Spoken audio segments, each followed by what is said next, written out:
Hello and welcome to FAR 7. So guys, FAR 1 to FAR 6, we've looked at a lot of content. We've talked about financial accounting and reporting for commercial entities. In FAR 6, we also looked at financial accounting and reporting for not-for-profit organizations. We know that FASB, or the Financial Accounting Standards Board, they establish GAAP for commercial and not-for-profit entities. Now in this section, we'll talk about GASB, or the Governmental Accounting Standards Board, which establishes GAAP for governmental entities. And we're talking about state governments and local governments. So guys, think about it. Who are the users of these governmental financial statements? It could be we the citizens, legislative bodies, oversight bodies, investors, creditors. Now, whenever we're doing governmental financial reporting, we are looking at two objectives or dual objectives. Objective number one, operational accountability, where the users want to understand whether the operations of the government entity, are they effective, are they efficient? And to understand this, users look at the government-wide financial statements, so financial statements of the entire government entity, which contains the government type as well as the business type activities of the government. So that was objective number one, operational accountability. The second objective we are looking at, very important, is fiscal accountability, where the users want to understand whether the entity have they complied with their budget, have they complied with their fund restrictions. And to understand this, we'll break the government entity down into various funds and we'll prepare fund financial statements. So guys, the government-wide financial statements, they meet the objective of operational accountability. Fund financial statements break the government down into funds, that is fiscal accountability objective. So as you can understand, on my board here, I have the government reporting requirements. So if you look at my green line, this is the basic financial statements, where we have the government-wide financial statements as well as fund financial statements. And here we are looking at governmental funds, we're looking at proprietary funds, we're looking at fiduciary funds. And we're also talking about certain component units. So these are autonomous, legally separate units which are actually a component of the government entity. Something like a government school or a government library. And then you also have notes to the financials. So this part is the basic financial statements. Now, when we're doing government-wide financial statements, we're going to use accrual accounting. When we're using proprietary fund financial statements, again, we're going to use accrual accounting. The same basis that we have for GAAP for commercial and not-for-profit entities. Fiduciary funds, again, we're going to use accrual. Component units, we're going to use accrual. But when we are accounting and reporting for governmental funds on these fund financial statements, that's where we'll use modified accrual. Now this one is unique to governmental entities and we'll discuss this in pretty much detail. But before that, let's quickly recap on the governmental financial reporting requirements. So you got the government-wide financial statements for the entire government. Fund financial statements break the government down into funds, where we're looking at governmental funds, proprietary funds, fiduciary funds, and also component units. And then you have notes to the financials.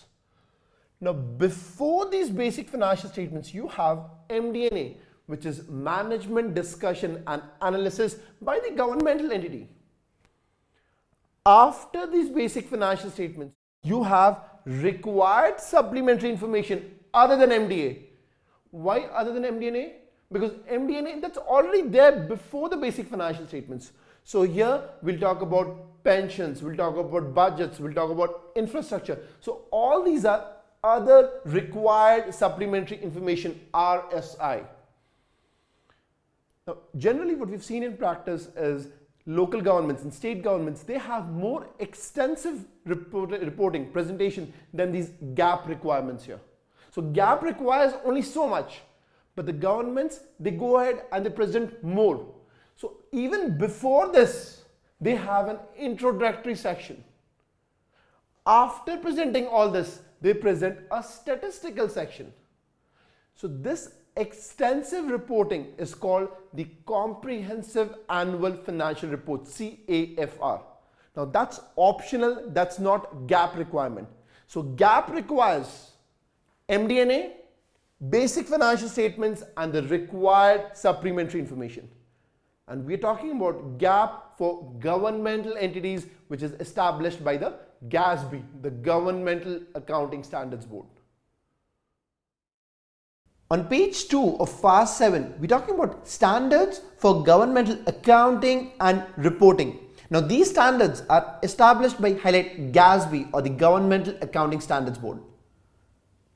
So we know that FASB or the Financial Accounting Standards Board, they establish GAP for commercial and not-for-profit entities. Now GASB or the Governmental Accounting Standards Board establishes GAP for governmental entities.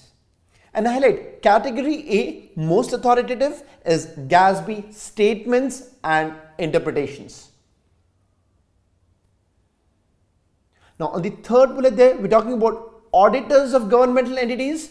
They refer to highlight Government Auditing Standards or Yellow Book, which is prescribed by highlight GAO or the Government Accountability Office.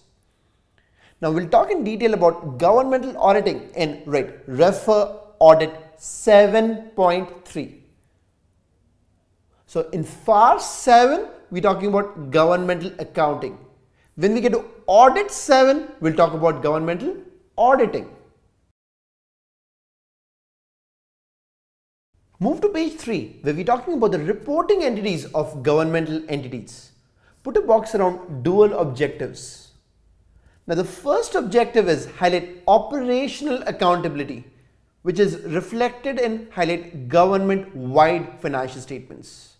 And right there, effective and efficient operations. That's the objective here.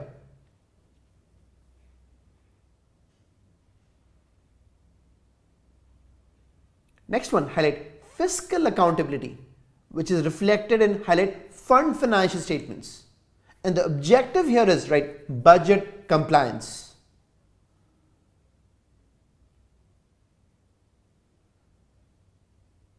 Next bullet, put a box around primary uses. Now the primary uses of governmental financial statements include the citizens, legislative and oversight bodies, investors and creditors.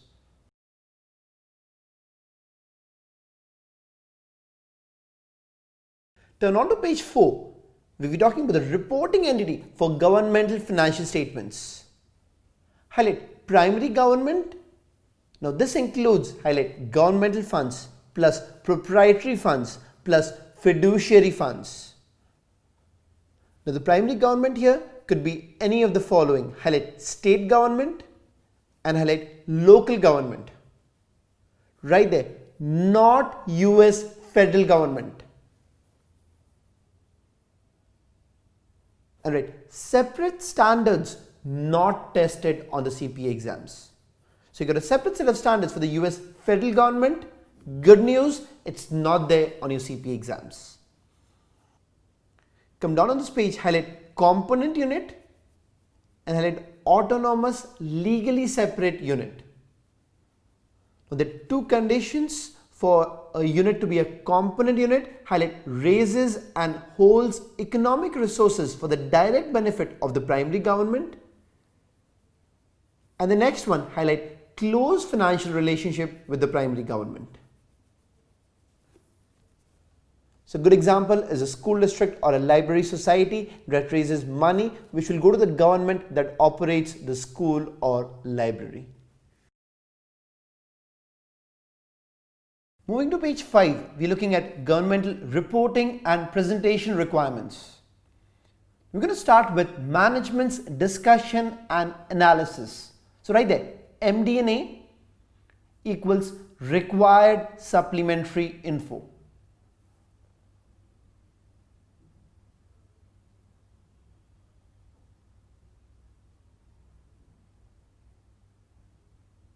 And then we have highlight basic financial statements, which include highlight government-wide financial statements and highlight fund financial statements.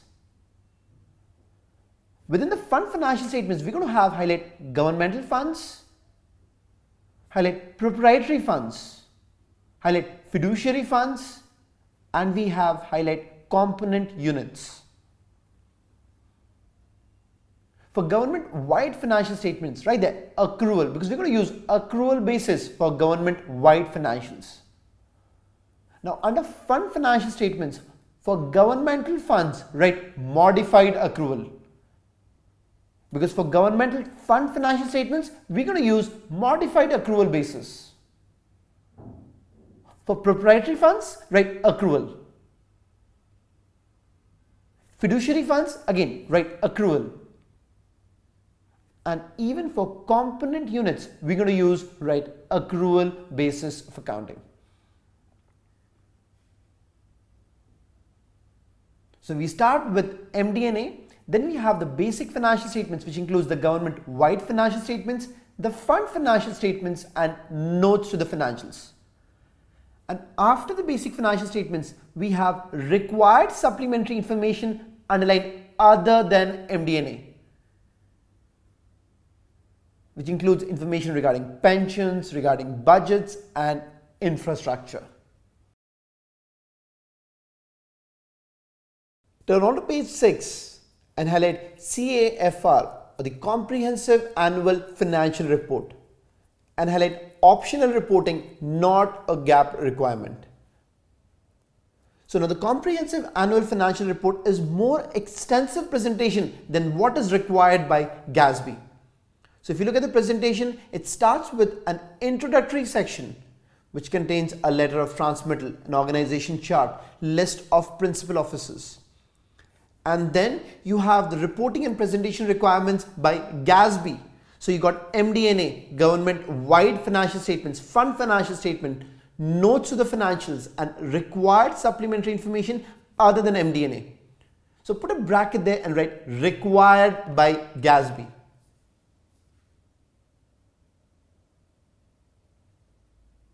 And after that, you have a statistical section where you have 10 years of selected financial data, of economic data and other data. So as you can understand, the Comprehensive Annual Financial Report contains not only what is required by GASB, but it also has an introductory section and a statistical section.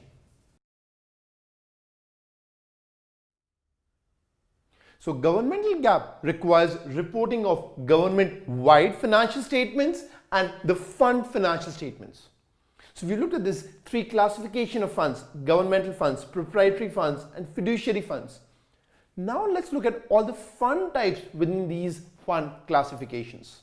First, let's look at governmental funds. So governmental funds are those funds which focus on general governmental activities. So you could say activities which are funded by taxes or mandatory payments. Now, generally, these activities are virtually unique to governments. Now, within the governmental funds, we have these 5 fund types. The first one, general fund. Now, as the name suggests, it's a general fund which takes care of all activities not accounted for in other funds. So it could be the ordinary operations of the governmental entity, public safety, culture and recreation activities by the governmental entity. Now the revenue sources in the general fund could be property taxes. They could be receiving fees, fines, licenses, some grants. Next, we have special revenue fund. Now, as the name suggests again, we are looking at some special or specific revenue which would be used to finance certain designated activities. And here we are looking at activities other than capital projects or debt service. So let us say the governmental entity has imposed a motor fuel tax, and they've said all the revenues from that motor fuel tax would be used for repair and maintenance of roads. So that's earmarked revenue. That's a special revenue fund. Next, we have a capital projects fund. Now, this fund accounts for major construction activities. So let us say the governmental entity, they are building up a town hall, or they're building up a convention center or a courthouse. So all these capital activities, construction activities would be capital projects fund. So they could have one capital project fund for the town hall, one for the convention center, one for the courthouse. Now the revenue sources for these capital projects funds would include, let's say, some special tax revenue, some capital grants they have received. Let's say it's a local government, they've received some grants from the state government or the federal government. Now they could have other financing sources, and a big one here is proceeds from issuance of bonds. So the state government or the local government here, they could issue out bonds. Now remember, we talked about interest from state bonds and muni bonds when we did deferred taxes. We said such interest received by the recipients, the investors, is non-taxable. So that's a good motivation for investors to invest in state and local bonds. Now, the capital projects fund could also be receiving transfers from other funds. So if other funds have some surplus cash, they could give it for this capital construction that's happening in the capital projects fund. Next, we're looking at the debt service fund. Now, if the government entity has issued bonds, they create a debt service fund to make periodic interest and principal payments to the bondholders. Get it right here. So let us say the proceeds from the bond issuance, that's gone into the capital projects fund for construction activities, capital projects. Now, the government entity creates a debt service fund where they say, we're going to use a certain portion of property taxes, or we're going to levy certain additional property taxes. And all those revenues from those taxes would be used to do debt service of the bondholders. So the revenue source for the debt service fund could be those property taxes received, those allocated property taxes. And naturally, they'll be giving out money to the bondholders. Finally, the fifth type of governmental fund, we're looking at permanent funds. Now, these are endowments received by the government where they are not allowed to spend the principal. So they invest the principal and they receive investment earnings which may be spent for specific purposes or for any other purpose. So as you can understand, a governmental unit generally would have one general fund. They could have multiple special revenue funds, capital projects funds, and permanent funds. And they're going to have a debt service fund only if the entity has issued general obligation debt. So general obligation debt means the debt supported by tax revenues. Now, we know for governmental fund financial statements, we're going to use modified accrual. That's something different we haven't learned yet. So for all these governmental funds, we'll not use the accrual basis that we've been learning till now. We'll be using modified accrual. So we've looked at 5 types of governmental funds. Let's try to do a mnemonic to remember all this. So you got G here, governmental funds, general fund, special fund, capital projects fund, debt service fund, and permanent fund. So we could say the Governor General, so the Governor General's Special Combat Division is in position. Wow, looks good. So look at it again. Governmental funds got 5 fund types. Mnemonic here is the Governor General's Special Combat Division, that's in position. We're looking at governmental funds on page 8. So right there, no profit motive.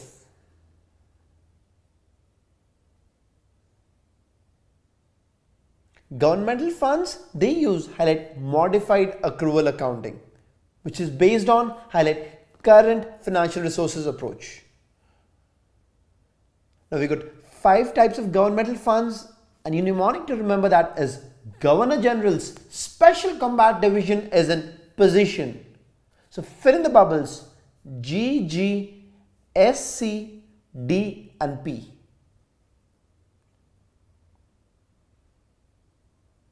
First one, highlight general fund, and underline any activity or function by the government unit that is not being accounted for in another fund. The second one, highlight special revenue fund and underline specific revenues from earmarked sources. Third one, highlight capital projects fund, underline major acquisition or construction activities of capital assets. Fourth one, highlight debt service fund and underline accumulating and making interest and principal payments on the tax supported debts of the governmental funds. And the fifth one, highlight permanent fund, underline principal is restricted and may not be spent but must be invested on a permanent basis. So here we are looking at endowments received by the government. So the government unit must have highlight one general fund, but highlight can establish multiple special revenue, capital projects and permanent funds as needed. And on the next line, highlight debt service fund is only needed if the entity issues general obligation debts. Now, within governmental funds, we looked at a lot of activities that were primarily funded by taxes or by fees and fines. Now, these are all involuntary payments. The citizens, they got to pay it whether they like it or not. And they're not going to receive proportionate benefits for the taxes that they've paid. There might be some citizens who paid more taxes but receive less than proportionate benefits. But now, we're going to look at proprietary funds, which are activities that are primarily funded by voluntary payments for goods and services received, mainly exchange transactions. So let's say we're looking at a water bill or electric bill payments that you've consumed and you pay to the water utility department or the electricity department as per your consumption of those services. So these are the government's proprietary funds. Now, within proprietary funds, we've got two fund types. The first one, internal service funds. Now, they provide goods and services to other governmental funds. Let's say we have an IT department, which is an internal service fund. Now, this department services all the other governmental funds. Or let's say they have a janitorial department, which takes care of cleaning of all the governmental funds. Maintenance department, which is an internal service fund, takes care of maintenance for governmental funds. Next, we have enterprise funds. Now, this is a biggie. These are government enterprises which provide goods and services to the public. So you could say these are government's business type activities. For example, we could look at an electricity department, a city operated water utility. You could look at transit systems, airports, public hospital, public housing. So all these are enterprise funds of the government's business type activities. And the mnemonic that we'll use to remember these two proprietary funds is PIE. So we could say that the government, they try to engage in business type activities because they want to have a share of the pie. On page 9, we're looking at proprietary funds. And right there, treat like customer, not citizen.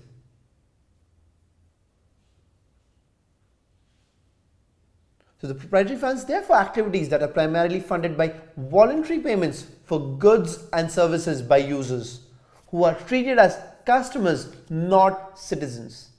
And we use highlight accrual accounting,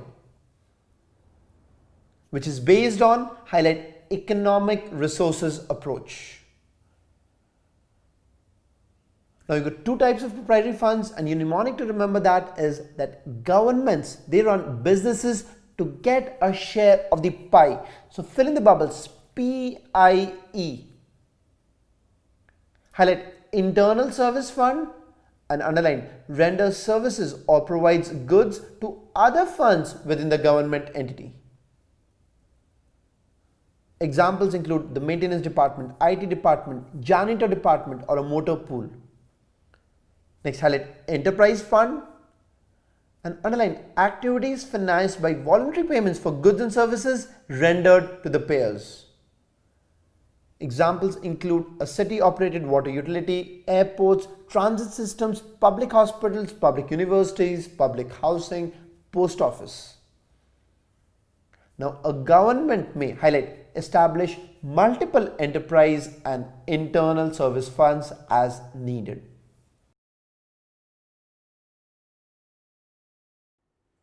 Now, we've looked at governmental funds and proprietary funds. The third fund classification that we're going to look at here is fiduciary funds. Now, these funds account for resources held by the government in a trustee or agency capacity. And we got three trust funds here. The first one, pension trust funds. Now, these funds account for pensions and post-retirement benefits of government employees, where naturally the government is the trustee. So, it's a trust fund. Next, you got an investment trust fund. Now, often you have multiple governmental entities pooling together their resources. And one of these entities may act as a trustee for these pooled resources and set up an investment trust fund. You could also have private purpose trust funds, where the governmental entity acts as a trustee for a private purpose. Let's say they got a scholarship fund set up, or they've got a fund which holds cash for unclaimed tax refunds. So all these three, we got trust funds, and we also have agency funds here, where the government holds assets on behalf of others in a custodial capacity. Let's talk about a neighborhood which wants to install street lights and have a sidewalk constructed. Now, if the government is obligated to get those street lights and sidewalks, they might set up a capital projects fund, where one of the sources of revenue could be special tax assessment that the government imposes on the neighborhood. But here it's the government's obligation.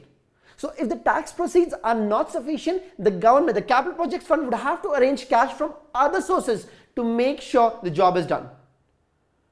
But if the government is not obligated to get those street lights and sidewalks, now in that case, the government can come in only as an agent, set up an agency fund, where this fund collects in cash via special tax assessments from the neighborhood and make sure that cash is used in the right way to construct sidewalks, install street lights.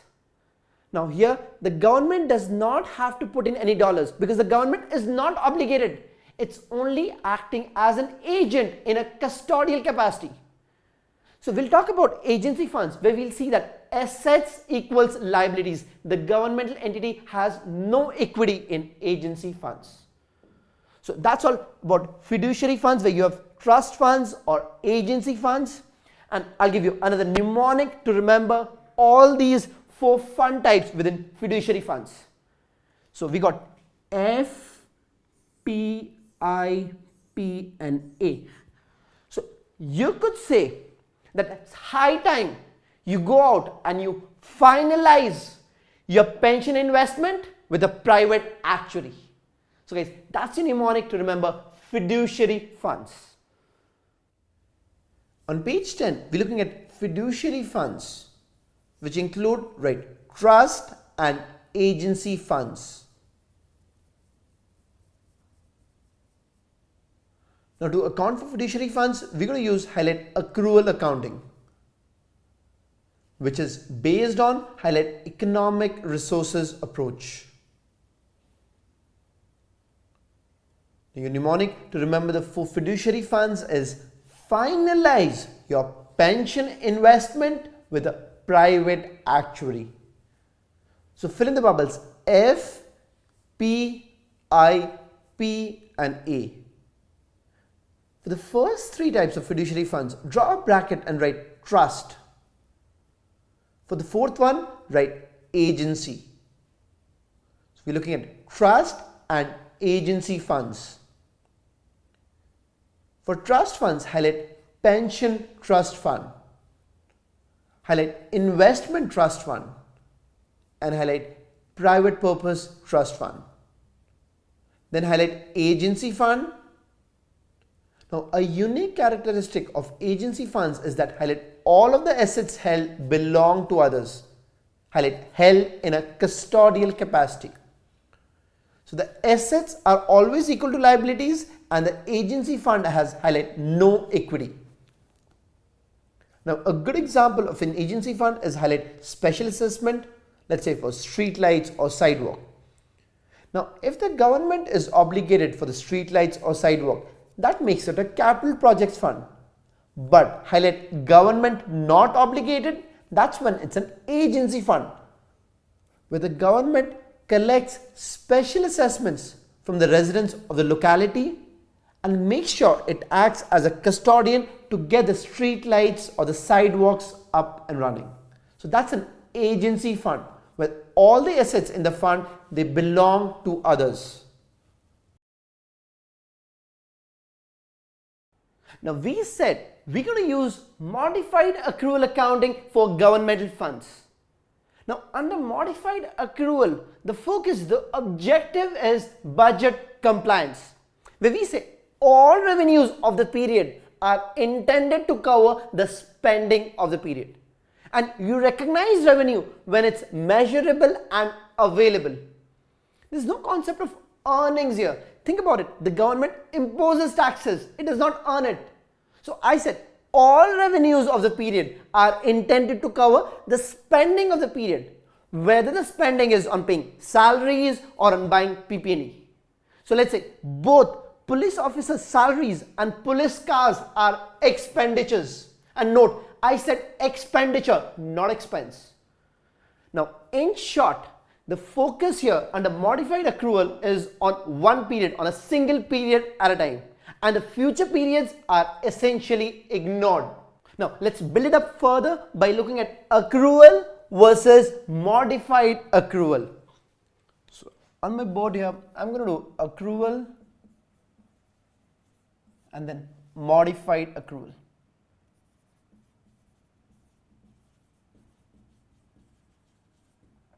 Now, under accrual accounting, the objective for commercial entities, that was profit. And we're generally looking at effective and efficient operations. So here the objective is to have effective and efficient operations. Commercial entities, the motive is profit. Now, under modified accrual, the objective, the motive is budget compliance. Follow the orders.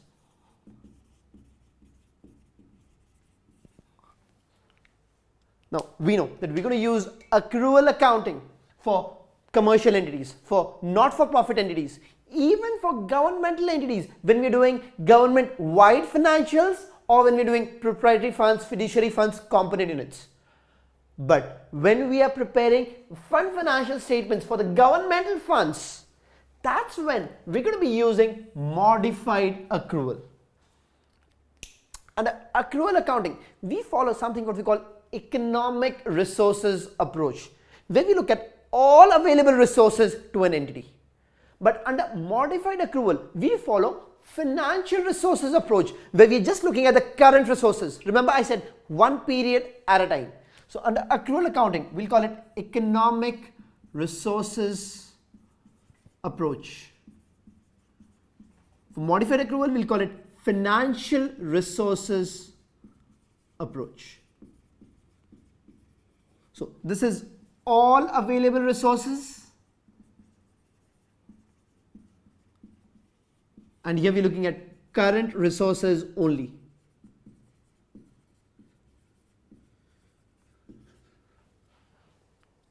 Now, under accrual accounting, when do we recognize revenue? We recognize revenue when it's earned and realized or realizable. I'm sure you remember that. So revenue if it's earned plus realized or realizable. Now, under modified accrual, recognize revenue when it's measurable and available. So measurable in monetary terms and available to spend. So revenue if measurable and available. Now under accrual accounting, all the costs, we call them expense, and we match the expenses to the revenues. So you're going to have expenses here, and you're going to do matching of expenses to revenues. Now all the spending under modified accrual is called expenditure, and you recognize all spending. There's no matching here. So here we said expense, here we're going to say expenditure. Here we said matching, here we're going to say recognize all spending. There's no matching. So under accrual accounting, you're going to capitalize fixed assets and depreciate them over the useful life. You're going to capitalize long-term debt. So if you've taken a debt for a long term, capitalize it on your balance sheet. Now here under modified accrual, when you buy PP&E, when you buy fixed assets, instead of capitalizing it, treat it as expenditure. So guys, I said whether you're paying salaries to your police officers or you're buying police cars, both of them are expenditure. So even the police cars, the fixed assets, are treated as expenditure under modified accrual. Now I said capitalize long-term debt. Now in this case under modified accrual, long-term debt is treated as revenue for the period. If you don't call it revenue, we'll call it other financing sources. So it's still treated as revenue for the period. We're not capitalizing it on the balance sheet. Other financing sources. Now the equity under accrual accounting. So for commercial entities, we call it stockholders' equity. For not-for-profit organizations, we call it net assets. Now here for accrual for government-wide financials, we'll call it net position. Now that's pretty much similar to net assets, a little more comprehensive term that they've come up with. So it's net position.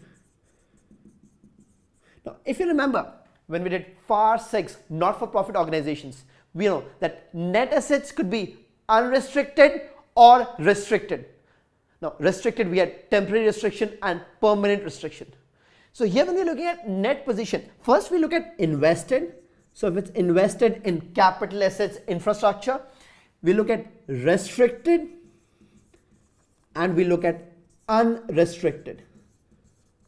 So guys, whenever you have those words restricted and unrestricted for net assets or net position, you know we're talking about accrual accounting. Guys, these are buzzwords, you got to remember them.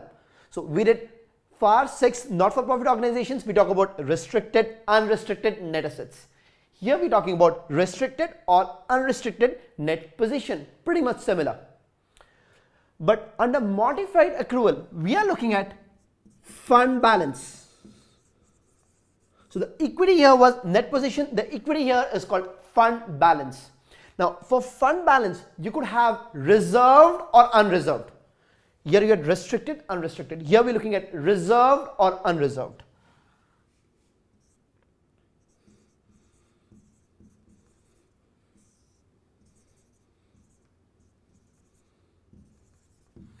So that's the two classifications that GASB had earlier. Now they've come up with more classification. So under reserved, you could have non-spendable. So let's say you have some inventory. Now you can't spend it out. You got to use that inventory. So that becomes non-spendable. That's part of reserved fund balance, but it's non-spendable. Then you could have restricted fund balance. So restricted, we're looking at externally restricted fund balance. Then you could have committed. Now committed means internal restriction. So let's say there's a government mandate we're looking at. So that becomes a committed fund balance. Then you could have assigned. Now assigned fund balance would mean there's an intent to use the fund balance for a particular purpose. And under unreserved, they now call it unassigned.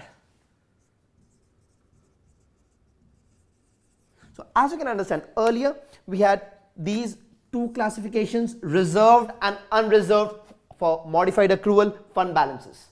Now they've broken it up further. Under reserved, they have non-spendable, restricted, committed, assigned.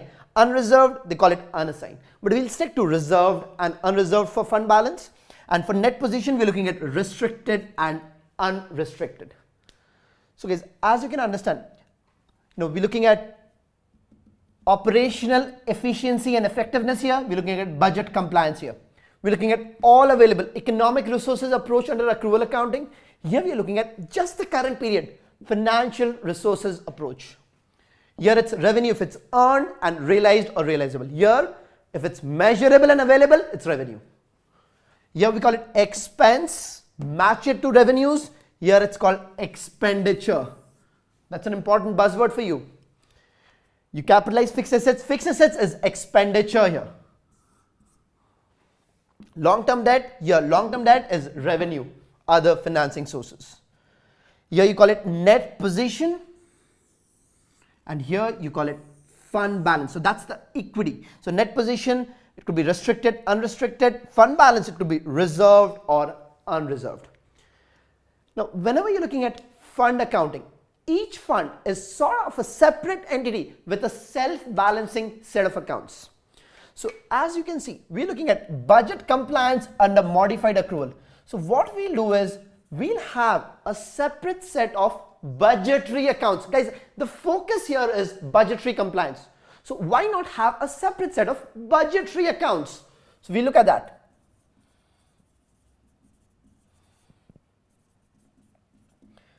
Now, revenue, expenditure, all this one is activity. So we'll have a set of activity accounts where we look at all the revenues for the period, spending for the period. Spending for the period, we call it expenditure. Now, we don't want the governmental entities to indulge or spend in excess. Now, to have more accountability, what we'll do is we'll also do encumbrance accounting, where we'll make sure all the purchase orders they issue is also accounted for. So we'll talk about, under expenditure, we'll talk about encumbrance account. Now, encumbrance accounting, that goes into your budgetary accounts. We'll talk about that. And plus, we have the activity accounts for all revenues, expenditures, all the activities for the period. So guys, let's get into the book. Look at accrual versus modified accrual. I know it's getting very interesting out here. And then we'll come back and I'll teach you budgetary accounting, activity accounting, and encumbrance accounting for modified accrual, which we use for governmental funds only. On page 11, we're looking at modified accrual accounting, which we use for governmental funds. Now, we've got a table there comparing commercial entities versus governmental funds. Commercial entities, they are highlight profit motivated. Now, the motive for governmental funds, that's highlight budget compliance. The commercial entities, they use highlight accrual accounting, which is based on highlight economic resources approach and highlight all available resources. Now, governmental funds, they use highlight modified accrual, which is based on highlight financial resources approach. In other words, highlight current resources only. For commercial entities, revenues are recognized when highlight earned plus realized or realizable. For governmental funds under modified accrual accounting, revenues are recognized when highlight measurable and available. For commercial entities, costs, we term them highlight expense. For governmental funds, the term is highlight expenditure. For commercial entities, we got matching with revenues. For governmental funds, there's no matching required as revenues are often provided by other than those receiving the services. For commercial entities, we capitalize fixed assets and long-term debt. Now, for governmental funds, highlight fixed asset equals expenditure, debt equals other financing sources. Looking at the next bullet, modified accrual accounting is only used in accounting for government funds, that too only in the fund financial statements.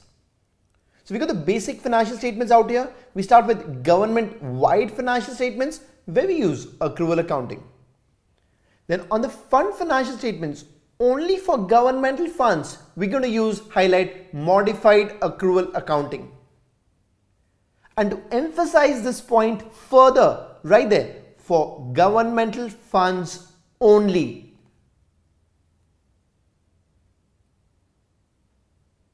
Because even in fund financial statements for proprietary funds, for fiduciary funds and for component units, we use accrual accounting. Modified accrual accounting, that's only for governmental funds on the fund financial statements.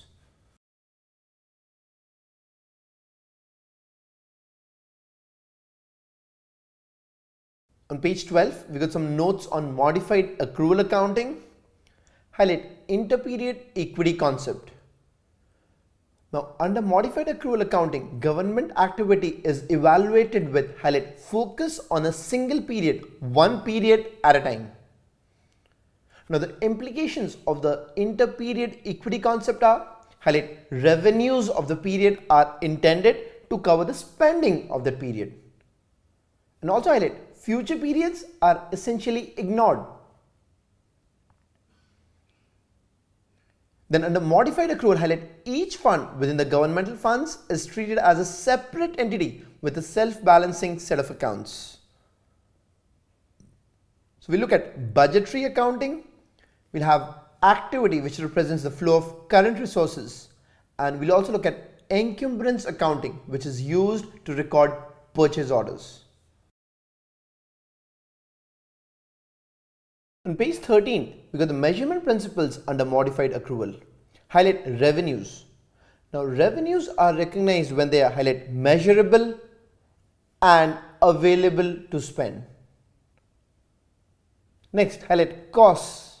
Now, these are recognized using highlight expenditure principle. So, costs are recorded in the period that highlight obligation to pay arises. Then you have reporting under modified accrual. We got the balance sheet for the governmental funds. Then we have the statement of revenues. Put a box around expenditures, and changes in put a box around fund balance. So for governmental funds, modified accrual, we're going to report number 1 balance sheet, number 2 statement of revenues, expenditures and changes in fund balance. So it's expenditures under modified accrual and expenses under accrual. It's fund balance under modified accrual and its net position under accrual.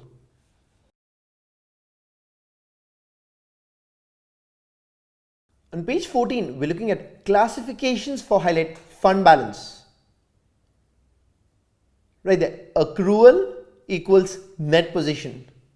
So under the accrual basis of accounting, we call it the net position. But under modified accrual, that's where we call it fund balance.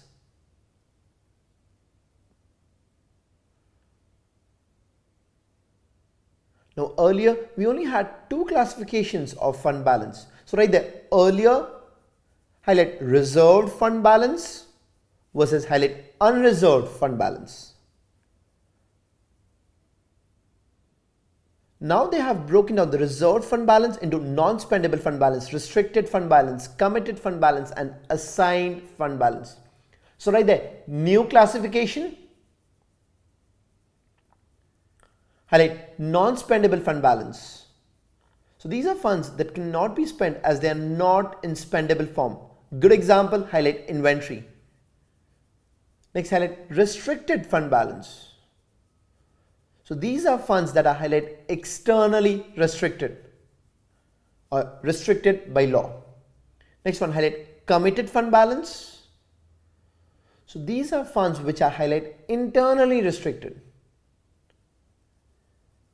Next, highlight assigned fund balance. Now these are funds that are neither restricted nor committed but are constrained by the government's highlight intent. An unreserved fund balance is now called highlight unassigned fund balance. Now this represents highlight general fund. So the general fund's fund balance that is not restricted, committed or assigned to a specific purpose. So highlight no constraint as to use. So that is unassigned or unreserved fund balance. Next, we have a table where we are looking at all the possible classifications of each type of governmental fund. So for a general fund, you could have non-spendable, restricted, committed, assigned or unassigned fund balance. But for a special revenue fund, the fund balance could only be non-spendable, restricted or committed. For capital projects fund or a debt service fund, the fund balance could be restricted, committed or assigned. But for a permanent fund, all the fund balance is always restricted.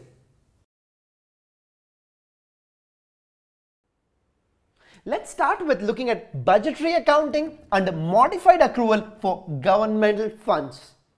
Now, when you're setting a budget at the beginning of the year, you're looking at what's the estimated revenues for the year.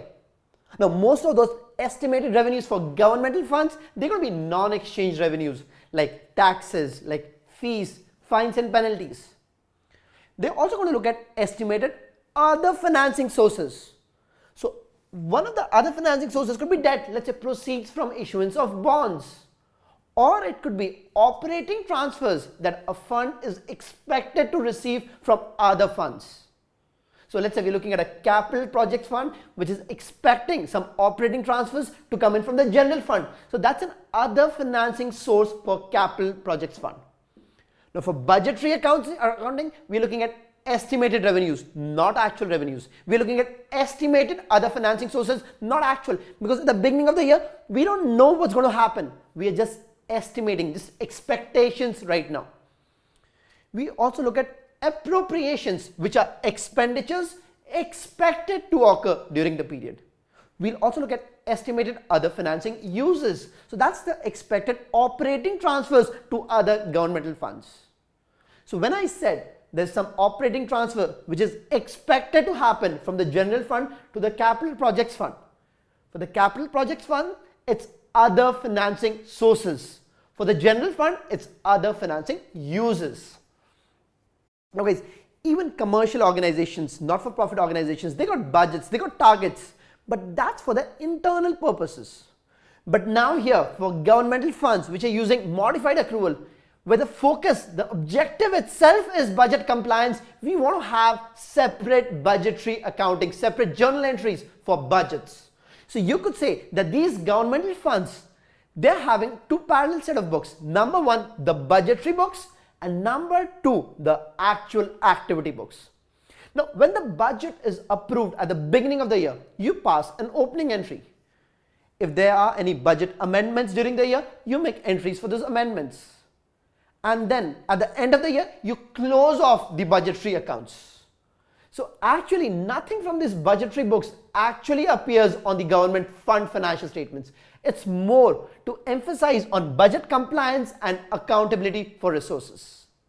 But as part of this required supplementary information, so what I said is your budgetary accounts, they're closed off at the end of the year. Nothing comes on these governmental fund financial statements. You only have the activity accounts coming in here. But as part of required supplementary information, these governmental entities, they are required to present a reconciliation of budget to actual. That's why we said it's supplementary information, but it's required. Now, let's look at an example in the book where we look at the opening and the closing entries on these budgetary books. So you have the legislative budget for a department using modified accrual accounting includes expected revenues of $800. Guys, expected revenues. Bond proceeds of $300, again expected proceeds. Expenditures of $700, that's appropriations expected, and operating transfers to assist other departments of $250, that's expected or estimated other financing uses. Then you have the actual numbers. Actual revenues for the year was $750, bond proceeds were $350, expenditures $720, operating transfers $280. Guys, actual numbers, they go on to the activity books. On the budgetary books, we are only looking at the budgeted numbers, not the actual numbers now. So number 1, past budgetary journal entries at the beginning of the fiscal year. Now note here that the journal entry that records the budgeted amounts for estimated revenues, approved expenditures for the year is posted on the opposite side of the T account as compared to the actual amounts. So revenues, they are credit accounts, but estimated revenues, what do you do on the opening journal entry here?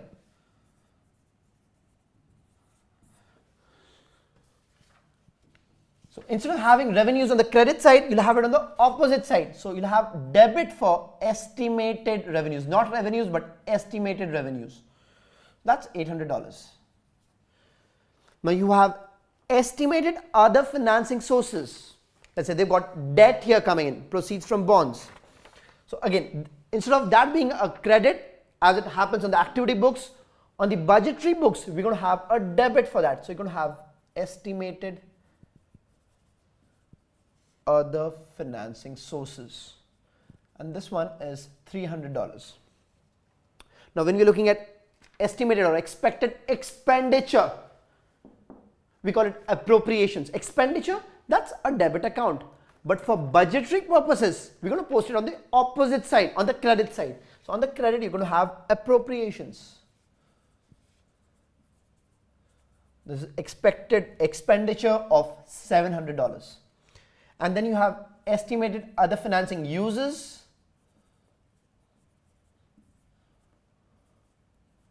for $250. So this is all money coming in, expected to come in during the year, and this is all money expected to go out during the year. So during the year, they're expecting $1,100 to come in and $950 to go out. So they'll have a surplus of $150 during the year. So that goes into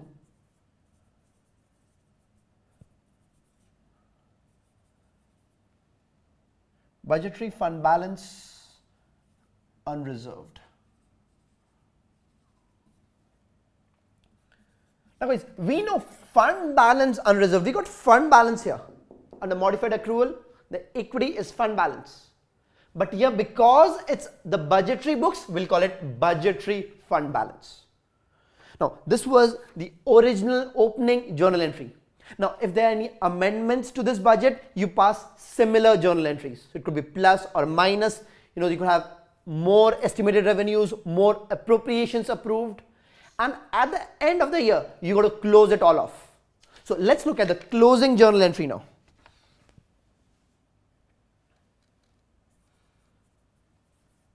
So let us say in this example, we had no amendments. So actually your closing journal entry would be a simple reversal of this journal entry. So you had estimated revenues and estimated other financing sources, 800, 300 debit here, you're going to have them as credit here. So you're going to have estimated revenues, 800 credit now. Estimated other financing sources was a debit here for 300. On the closing, it's going to be a credit for 300. Appropriations was a credit here, it's going to be a debit here. Other financing users was a credit here, it's going to be a debit here.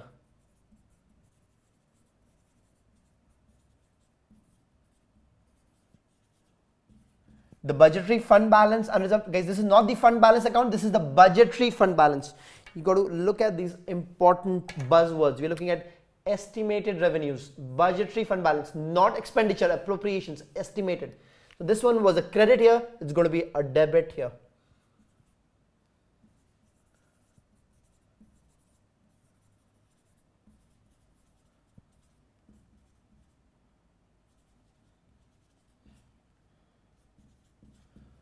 Ideally, you're simply closing it off, simply reversing off the entire budgetary journal entries. One thing that you need to remember when you're doing budgetary accounting, you are not concerned with the actual numbers. Like on this problem, we have the actual numbers, actual revenues, $750, we are not concerned about that. Actual expenditures, $720, we are not concerned. We are just looking at what was the budget that we started with, any amendments, and then close it all off at the end of the year. On page 15, we are looking at budgetary accounting. Budgets are typically developed at the beginning of each year, and the focus of governmental financial reporting is budget compliance. So any fund utilizing annual budgets must prepare underline reconciliation of budget to actual. And this one is required supplementary info, which comes in after the basic financial statements. Now for budgeting, we have expected highlight sources and uses. So we're looking at estimated revenues. So revenues that are expected to be available to spend in the period. We're looking at highlight estimated other financial sources. So that could be proceeds from issuance of long-term debt or operating transfers received from other departments. Next, highlight appropriations. Now these are expenditures that are expected to occur. Highlight estimated other financial uses. So these are expected operating transfers which goes out to other government departments. Highlight budgetary entries are made at the beginning of the year and closed out or reversed at the end of the year.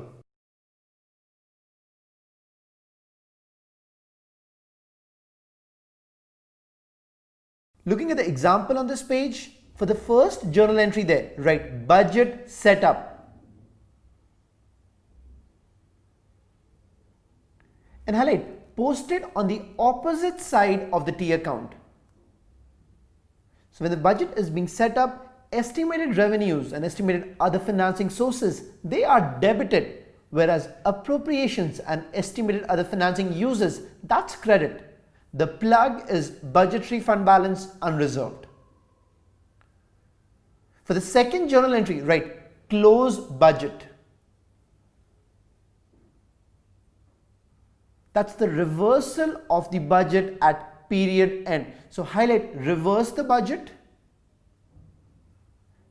and highlight same dollar amounts as the original budgetary journal entry plus minus any amendments.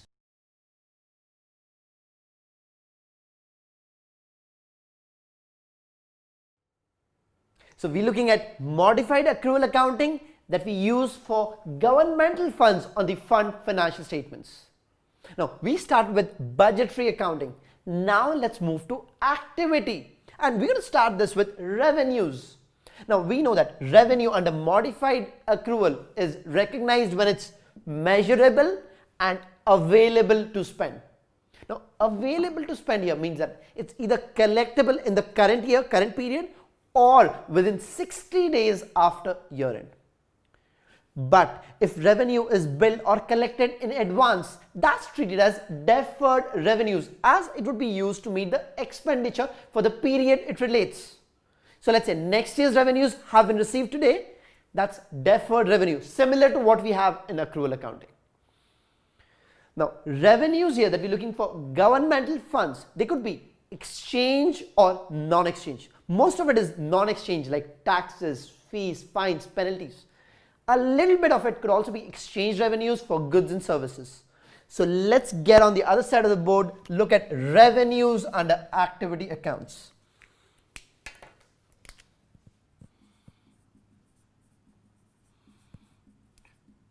It could be exchange plus non-exchange. Exchange, that's for goods and services. Non-exchange, we'll break that into four pieces. First one, we look at derived tax revenues. Now, as the name suggests, derived tax revenues, they are derived from exchange transactions. Let's talk about sales tax. So that's derived from the sales transactions by the taxpayers. Income tax, again, that's derived from the income of the taxpayers. Then next is imposed.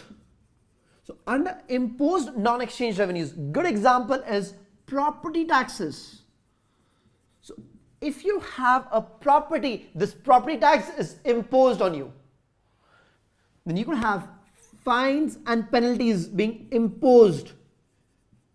You broke the traffic rules, fines and penalties imposed on you. So nobody likes it. It's an imposed non-exchange revenue for the governmental entity. Then you could have license fees. You want to start a shop, you want to start a business, license fees to the local government, state government, imposed non-exchange revenue. Then under non-exchange, we'll also look at government mandated non-exchange revenues. So let us say the local government or the state government, they've received a federal grant. That's a government mandated non-exchange revenue. Or it could also be voluntary. Let's say some citizens, they're really happy with the way the government is functioning. It's, meeting the needs, catering the needs of the people. They give some grants, voluntary grants. That's again voluntary non-exchange revenue for the governmental entity. So we've looked at exchange as well as non-exchange revenues. Now let's look at recognition of all these. So when it's exchange revenues, where the government is providing for goods and services, taking in cash in return for that. In that case, you recognize revenue when it's earned by the entity. So that was the same thing that we had under accrual accounting, when you earn it. But when you're looking at non-exchange revenues, the governmental entity does not earn it. They either derive it or impose it, or they just receive it from a federal government or from citizens that they have voluntary grants. Now, for derived tax revenues, it's recognized by the governmental entity when it's received. You never know how much they're going to earn or how much sales transactions they're going to have. The moment they have it, they're going to self-assess, the taxpayers. They're going to say, we have made so much of sales transaction or we had so much of income, and they're going to pay taxes. So that's revenue for the governmental entity when it's received. But for property tax, that's revenue when it's billed. Because the moment a citizen, they got a property, they imposed a property tax, they naturally have to pay. If they don't pay, their property will be seized. So this is recognized the moment it's billed. Same thing for fines and penalties. The moment you bill it, it's recognized as revenue. But for license fees, the local government, the state government could be billing out license fees. But it's not mandatory for anybody to pay the license fees. Let's say you don't want to run a shop next year, you don't pay the license fees. So license fees is recognized as revenue when received, not when billed, when received.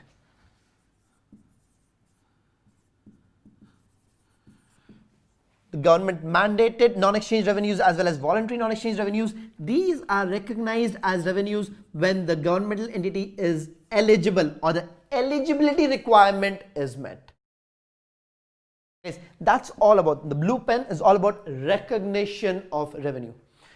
Few points that you want to note here. Number one, if it's revenue received in advance, it's deferred revenue. I already told you that. Number two, let's look at property taxes. I said recognize when billed.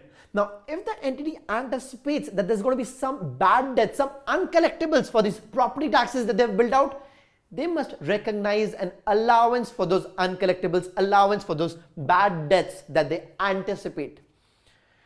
Now, if there is some property tax which is overdue but not yet written off, the governmental entity creates delinquent accounts for them.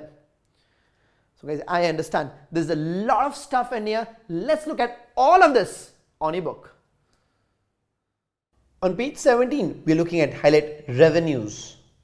So under the modified accrual approach, revenues are recognized in the period they are highlight measurable. So that's quantifiable in monetary terms.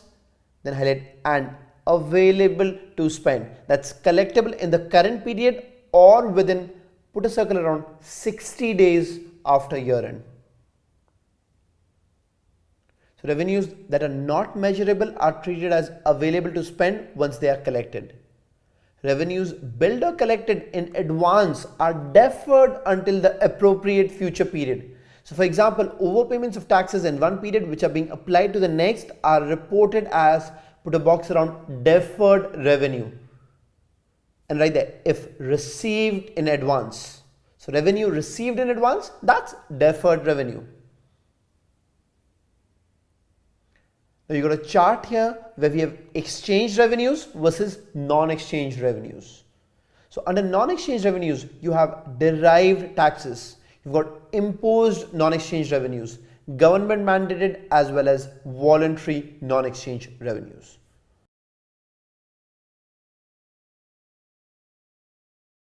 Turn to page 18.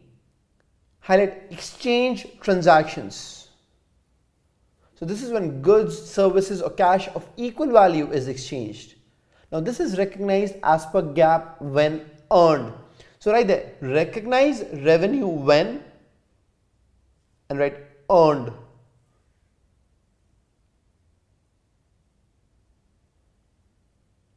Next, highlight non-exchange transactions. First, we're looking at highlight derived tax revenues. So, taxes which are self-assessed and highlight derived from exchange transactions like income tax, sale tax, motor fuel tax. Self-assessed means that the taxpayer files a return on which the tax liability is calculated. Highlight recognize revenue on receipt of taxes. And on the left, write received. So exchange transactions recognize revenue when earned. Derived tax revenues recognize revenue when received. Next one, highlight imposed non-exchange transactions. And highlight recognize revenue when government has an enforceable legal claim. Highlight property taxes recognize when billed. And on the left, write billed. So we're looking at highlight collected during the year or within 60 days after year end. Next one, highlight fines and penalties recognize when billed, and on the left, write billed. Highlight licenses and permits recognize when received, and on the left, write received. Then you have highlight government mandated non-exchange transactions. Highlight recognize revenue when the eligibility requirements are met, and on the left, write eligible. Highlight voluntary non-exchange transactions. Highlight recognize revenue when the eligibility requirements are met. On the left, write eligible. Move to page 19, where our first example talks about revenue recognition for property taxes. So calendar year government levies $3,000 in property taxes on 1st November 2010. It expects to collect as follows. In November 2010, it's expecting $500 to be collected, $900 in December, $800 for January, $400 in Feb, $250 in March, and estimated uncollectibles is $150. Now looking at the solution, journal entry on 1st November 2010 to record the billing. Now the revenue for 2010 would be estimated 2010 collections plus estimated collections up to 60 days after year end. So underline 60 days. So the journal entry is property taxes receivable, that's the entire $3,000. And the next one, highlight revenues, that's only $2,600. So that's estimated 2010 collections plus estimated collections up to Feb 2011. Estimated collections in March 2011 of $250 is deferred revenues, and there's allowance for uncollectibles recognized $150. Now in March 2011, the deferred revenues of $250 will be reclassified. So draw an arrow from $250 in the first journal entry to $250 deferred revenues debit in the second journal entry. And on the second journal entry, which is passed in March 2011, highlight the credit side revenues. So $2,600 of revenues is recognized in 2010, $250 in 2011. $150 is estimated uncollectibles. Move down on page 19, and the second example here talks about revenue recognition for grants. Now on 7th July 2007, local government is authorized the following grants. Unrestricted federal grant $7,000 and restricted state grant of $4,000 for purchase of PP&E, which it purchases on 11th November 2007. Past journal entries if both the grants were collected on 9th September 2007. So on 7th July, they're going to have a receivable from federal grant as well as state grant.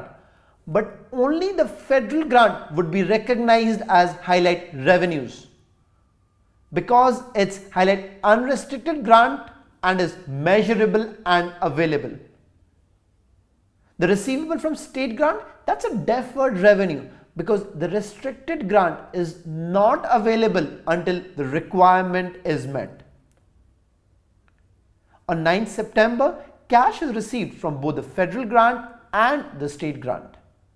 But it's on 11th November that the state grant is recognized as revenues because that's when they went out and purchased the PP&E and met the eligibility requirements. So draw an arrow from deferred revenue on 7th July to deferred revenue debit on 11th November. On 11th November, highlight revenues and highlight recognize revenue when requirement is met.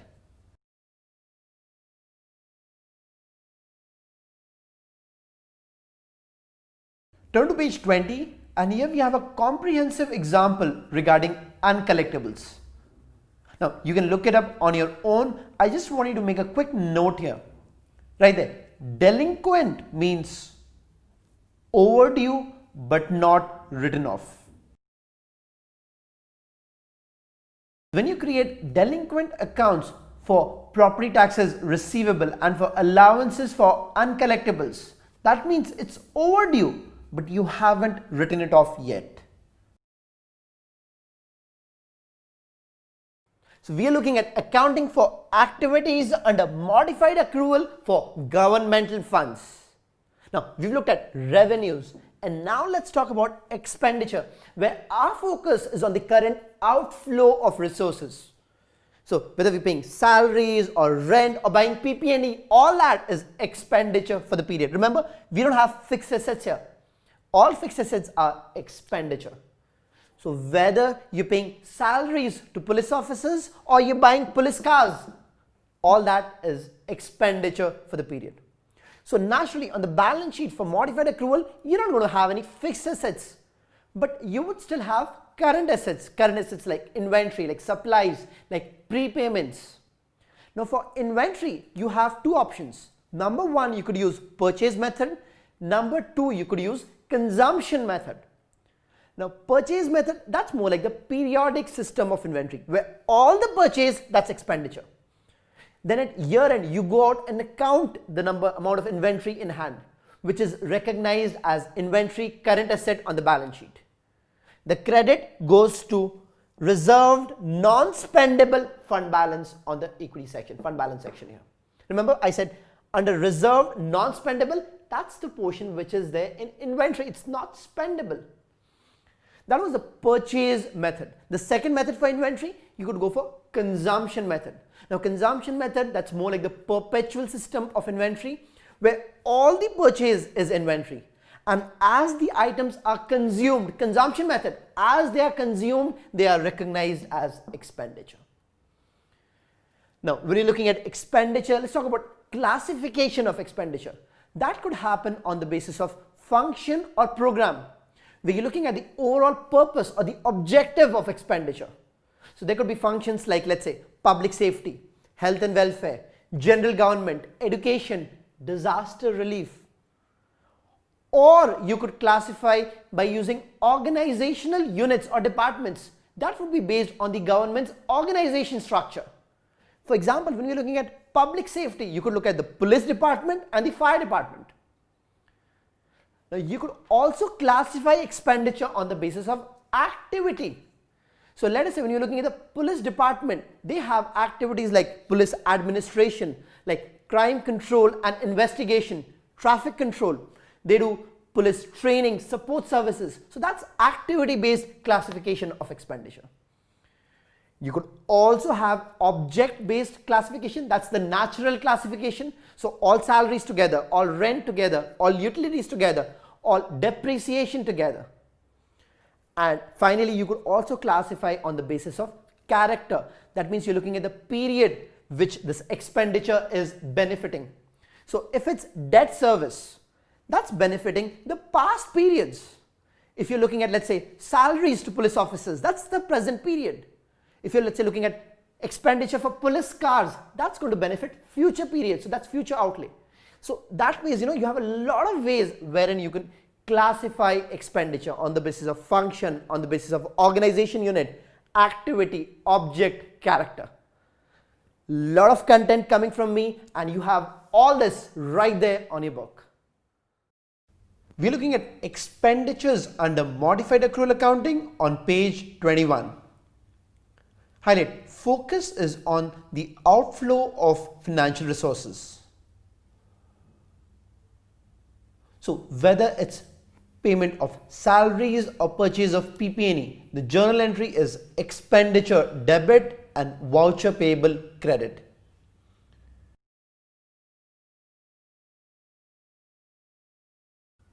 On the second half of this page, we have a table comparing the purchase method versus the consumption method to account for supplies and inventory. Under the purchase method, highlight purchase of supplies recorded as expenditure. So it's expenditure even though the supplies may not have been used up yet. And then at period end, we're going to highlight reverse by setting up as a current asset for items not used during the period that's still on hand. However, under the consumption method, when purchased, we're going to set it up as a current asset. And we're going to highlight expenditure items as consumed. On the second row there, we got the journal entry for put a box around purchase. And under the purchase method, highlight expenditure. So under purchase method, expenditure is recognized on purchase. On the next row, put a box around consumption. Under the consumption method, highlight expenditure. So under consumption method, expenditure is recognized as consumed. Now purchase method, we're going to do a physical count at year end and recognize supplies inventory. The credit would be to fund balance reserved. And right there, within brackets, non-spendable. So we're looking at a further classification of reserved non-spendable because it's in inventory. Now below the column for purchase method, right, similar to periodic inventory system that you learned way back in FAR 2. Under consumption method, right, similar to perpetual inventory system.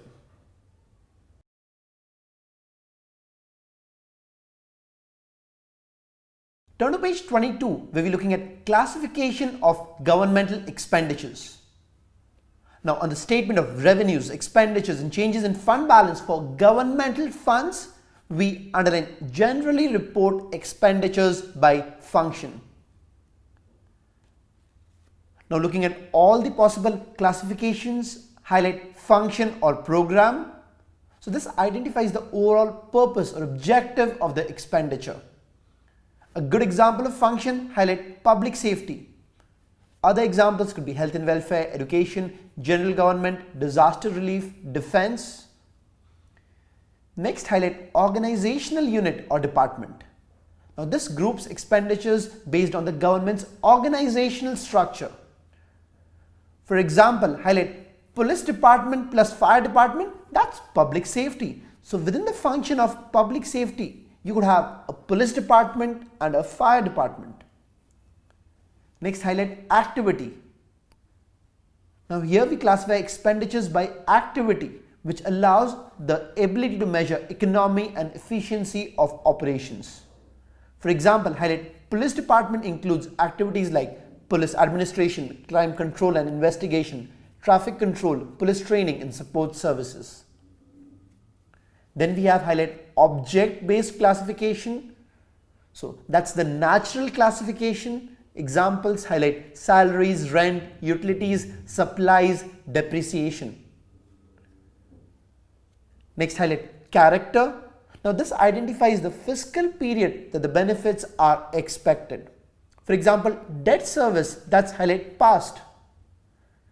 Current expenditures, highlight present. capital outlay, highlight future.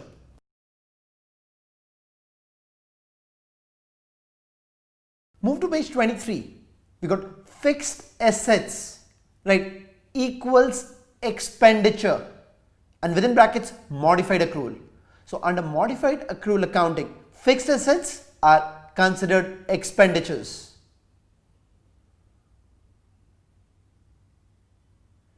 And then highlight, however, they are recorded as capital assets on government wide financial statements, and right there within brackets accrual. Fixed assets, they are expenditures under modified accrual and capital assets under accrual. Then we're looking at long-term debt, right, equals other financing sources, and within brackets modified accrual. And then highlight, however, they are recorded as debt on government wide financial statements, and right there within brackets accrual. So long-term debt, that's other financing sources under modified accrual, and that's a non-current liability under accrual accounting. Now we're looking at modified accrual accounting. We started with budgetary accounting, and then we looked at activity accounting, where we talked about revenues and expenditure. And now let's talk about encumbrances. An encumbrance, that's an open purchase order issued out to vendors. Now this is a form of estimated expenditure, but it's different from budget appropriation because it represents an actual legal commitment. A purchase order has been issued out to the vendor. If he supplies the goods, he needs to be paid. So that's a legal commitment for the governmental fund. Now this requires that a portion of the fund balance be moved out from unreserved, put into reserved for encumbrances. Now let's look at accounting for encumbrances. So let me put it here. So whenever an order is placed out, so when you place an order, that's when you have a journal entry, and these journal entries that I have for encumbrances actually passed in the budgetary books. So let me write B for this. So when an order is placed to the vendor, encumbrance account is debit and the credit is again budgetary books, so budgetary fund balance, but we're not talking about unreserved, we're talking about reserved here because a portion of the budgetary fund balance becomes reserved. So budgetary fund balance reserved. Now, when the vendor actually supplies the goods, when goods are received from the vendors, so let me say receive goods, that means this purchase order is no longer open. We need to close it out. Simply reverse this journal entry. So when you place an order, encumbrance debit, the credit is budgetary fund balance reserved on the budgetary books. When you receive the goods which you had ordered, reverse it, close it off. So now the debit would be budgetary fund balance reserved and the credit would be encumbrance. So these journal entries, they happen at the order price.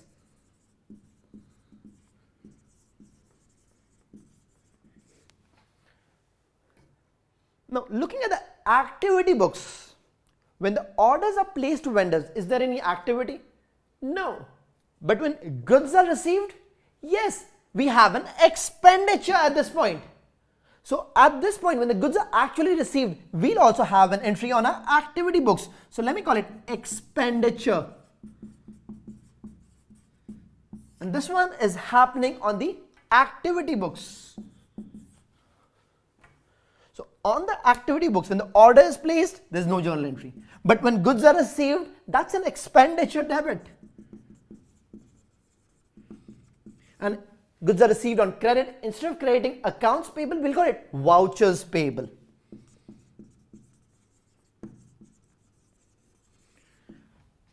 Now, encumbrance, these journal entries, they happen at the order price. Now, the actual activity journal entries would happen at the price billed by the vendors, actual price. So let us say the vendor has billed us in excess of this purchase order amount. So on the activity books, we'll have the excess amount. If they've given us a discount over this purchase order amount, this would be a lower amount, but this is the price which the vendor has billed the governmental entity. Now let's say they pay the vendors. That does not affect the encumbrance accounting, does not affect the budgetary funds, but on the activity books, that's a cash going out. So it'll be vouchers payable debit and the credit would be to cash. Now to understand this journal entries further, let's look at an example that we have on a book. So you have assumed that during the year orders totaling $3,000 were placed and 2,800 of those were fulfilled during the year at a price 5% in excess of the purchase order. Guys, let's first look at how much of orders were placed. Orders were placed for $3,000. How much were goods received? Now out of this $3,000, $2,800 were closed, but the actual price was 5% more than the order price. Now on these books, we're going to reverse it at the order price. We're not concerned about the actual price here. We know we had placed orders to the vendors for $3,000, of which they've supplied us goods worth $2,800 out of this $3,000. So $2,800, reverse it off. But they didn't charge us $2,800 for those goods which were ordered for $2,800. They charged 5% in excess. So the actual amount here would not be $2,800. It's slightly more. It's $2,940. Look at this. Here we're not concerned about the actual price. We are only concerned about how much of orders were closed out. So we had issued orders for $3,000, of which $2,800 is received. How much of order is open? So encumbrance account, we have $3,000 minus $2,800, $200. So we know that orders worth $200 are still open. That's the number which is there on your encumbrance account. Expenditure, you had the actual amount received from vendors. Now, let's say you pay the vendors, you pay the entire amount to the vendors. So that's vouchers payable 2,940, cash goes out 2,940. Now guys, the motive here in having this encumbrance accounting is to emphasize on budget compliance, emphasize on accountability for resources. So in order to avoid the governmental funds exceeding their budgetary limits placed, we can say that the sum of expenditure plus open encumbrances should not exceed appropriations. Now this is interesting. Appropriations here on your budgetary books, that's a credit account.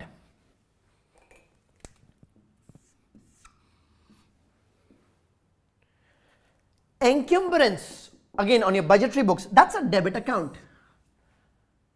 Expenditure on your activity books, that's again a debit account. So what we are saying is this plus this should not exceed this. So that's the control that we're trying to emphasize on. So let us say for this governmental entity here, they had appropriations of $3,500. So what we can say is funds available is equal to appropriations minus encumbrance minus expenditure.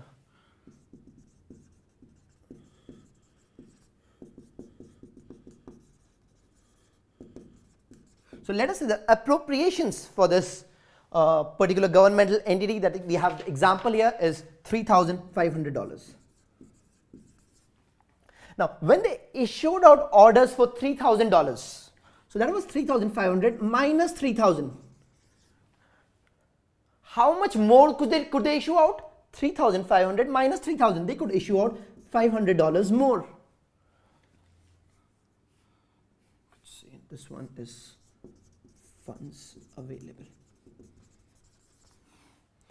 So they had a budget allocation for appropriations $3,500.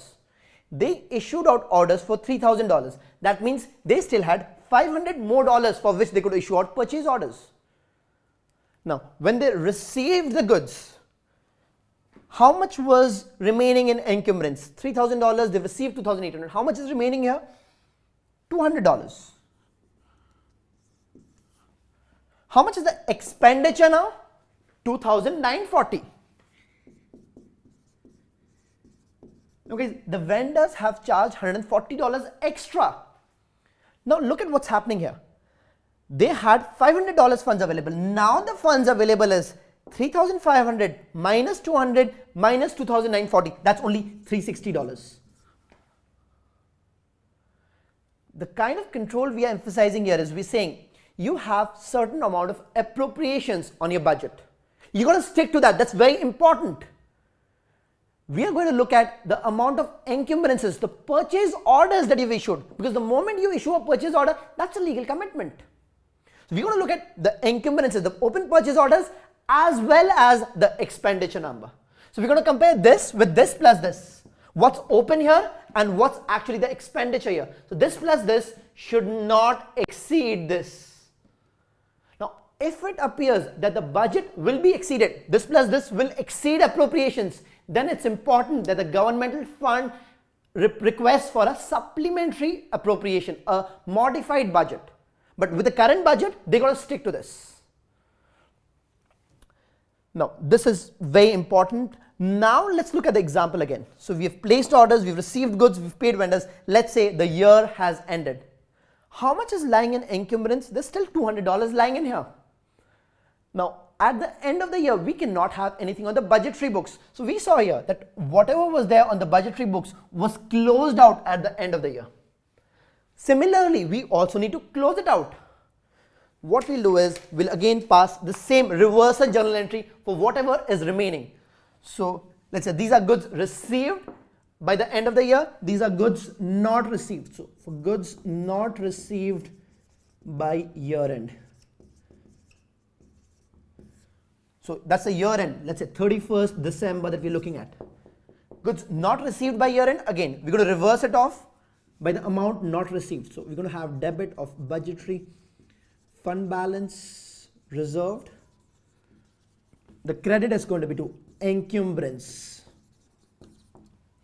$3,000 worth of orders were issued, $2,800 was supplied. How much is remaining? $200. Need to close it out on 31st December. On 1st January next year, we're going to open it again. But for now, we're going to close it off. So now this plus this, so received goods, not received goods, this plus this is equal to all the orders placed. So we've closed it out, closed out the budgetary books at the end of the year. And now on our balance sheet, this $200 of open purchase orders at year end, that's a legal commitment. So we need to move out $200 from unreserved fund balance to reserved fund balance. Now guys, fund balance, it's sort of equity, it's a credit account. We are moving it from unreserved to reserved. That means we are decreasing unreserved, we are increasing reserved. So let's do that.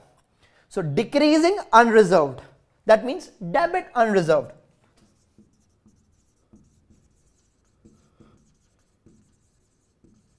We are increasing reserved, credit reserved. So basically we are moving $200, this open purchase order, from unreserved to reserved fund balance on the balance sheet. So on the budgetary books, the encumbrance accounting, that's closed out. But in the activity books, we need to show that we have some reserved for encumbrances. Some portion of the fund balance is a legal commitment which is made out to vendors because there's a purchase order issued and the vendor can supply all of that. If he supplies, he needs to be paid. So guys, that's all about encumbrance accounting. So guys, as you can understand, modified accrual, there's a lot of new stuff, a lot of fun and exciting stuff. Let's look at it on the book and we'll come back and I'll talk about it further in detail. On page 24, we're looking at encumbrances. Highlight open purchase order and it's highlight actual legal commitment.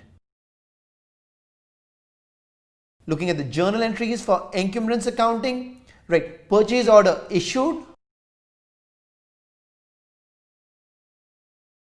Circle the B because we're looking at the journal entry which is passed in the budgetary books and highlight encumbrances, right, at order price. circle $3,000. So purchase orders have been issued for $3,000. Next journal entry, write goods received. Again, circle B because we're looking at the journal entry on the budgetary books.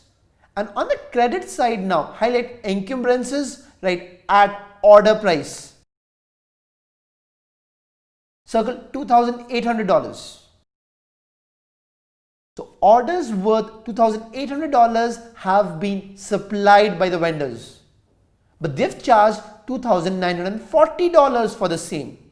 So on the next journal entry, which is passed in the activity books, you got expenditures for $2,940. So right there at actual price. So on the budgetary books, we are looking at the order price. On the activity books, that's where we're looking at the actual price. You have payment made to the vendors, which is only recorded on the activity books, and then you have year-end closing journal entries. Right, goods not received by year-end.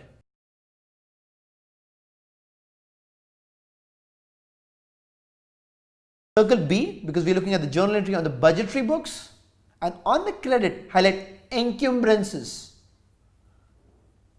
Right, at order price and circle $200. So purchase orders had been issued out for $3,000, of which $2,800 was supplied by the vendors during the year. $200 worth of purchase orders, that was goods not received by year end.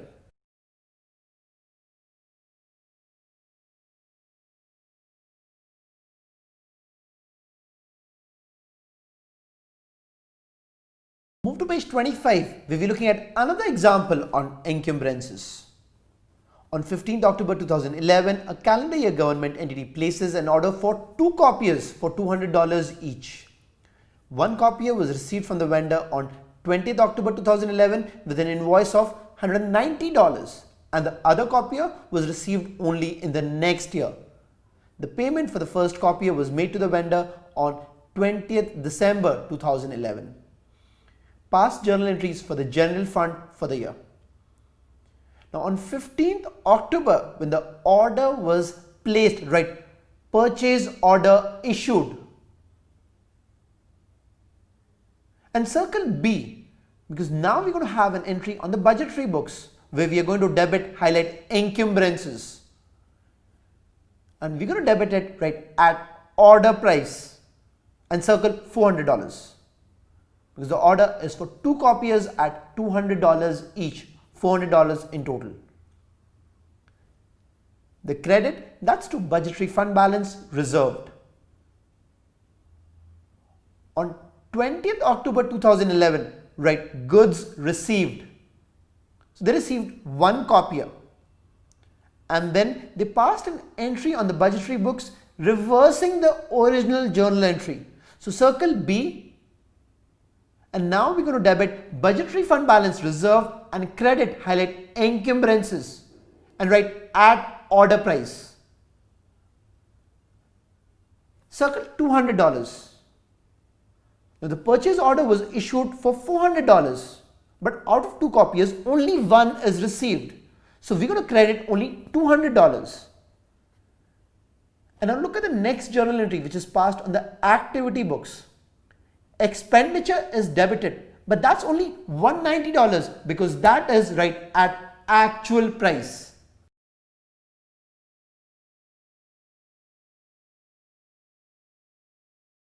And the payment to the vendor is made on 20th December, so that's voucher payable, debit, cash, credit. And on 31st December at year end, right, goods not received by year end. And circle B, because we have to close the open encumbrance on the budgetary books.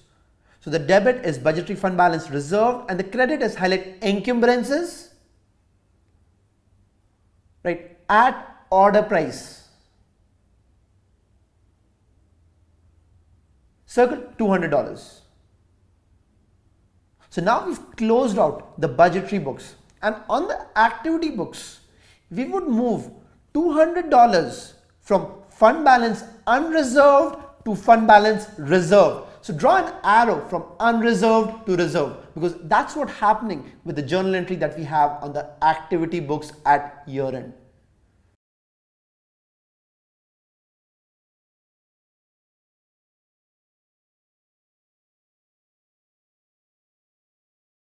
Now, the reason for encumbrance accounting is to highlight avoid exceeding budgetary limits placed. Right there, motive is budget compliance. Now we can say that highlight funds available for use equal budgeted appropriations less encumbrances, so that's the open purchase orders, and less expenditures, that's goods already received. Under appropriations budgeted, right, CR, because that's a credit number. Under encumbrances, right, DR, because that's a debit number on the budgetary books. And below expenditures, again write DR, because even that's a debit number on the activity books.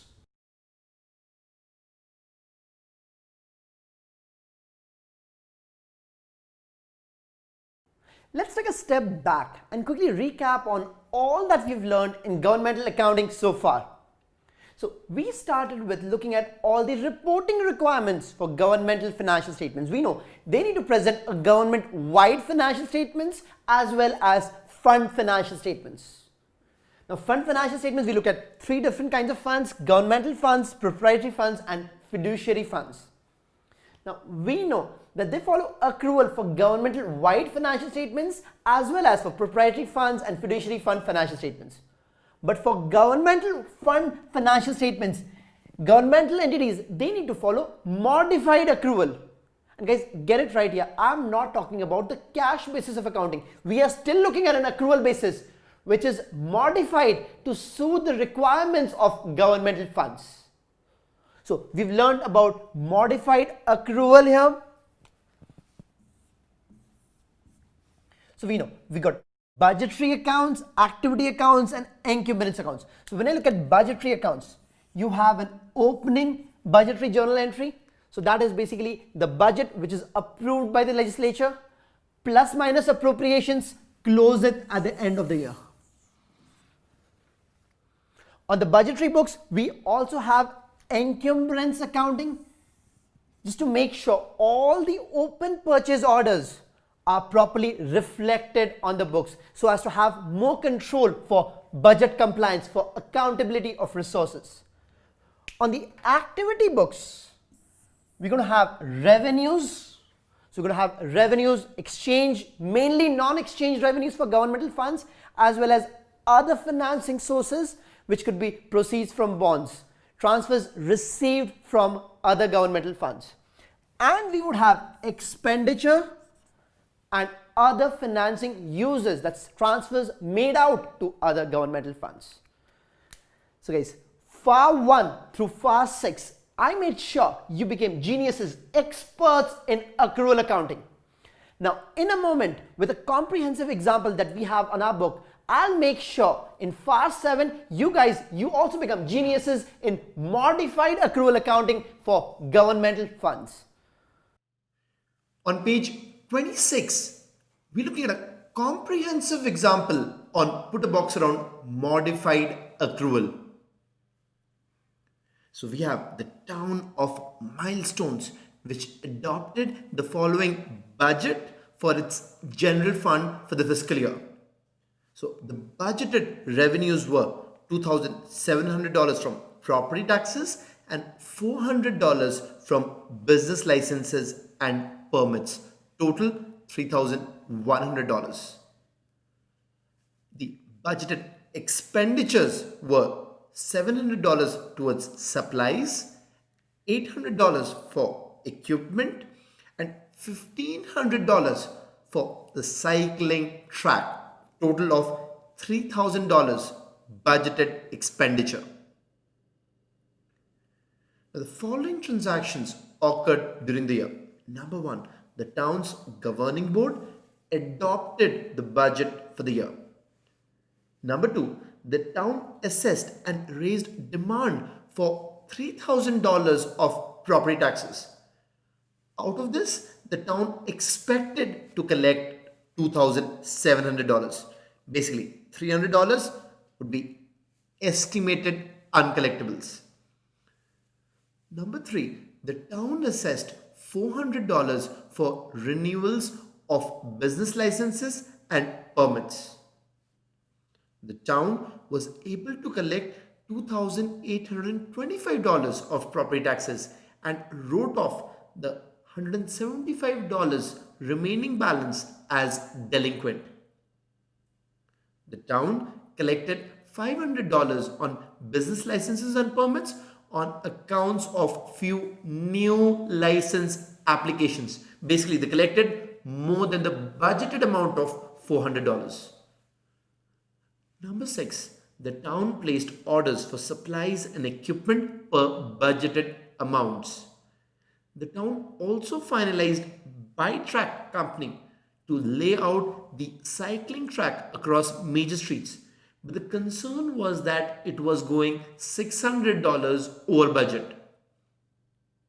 Number seven, we have the vendor who delivered the supplies and billed the town for $700. Number eight, the cycling track was successfully laid. However, the final bill was as high as $2,900. Number nine, we have the town's accountant who closed the books for the year. And as of year end, supplies of $165 were in hand per the inventory count. Equipment ordered was not yet delivered by the vendor. And the last one, number 10, the town receives the equipment only in the next year at a cost of $880. You're required to prepare journal entries for the above activities of the general fund of the town of Milestones.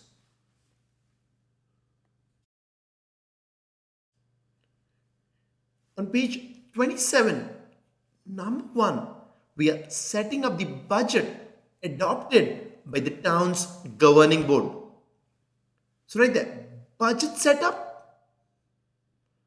And as we know, on this journal entry, we're going to write post on opposite side of the T account.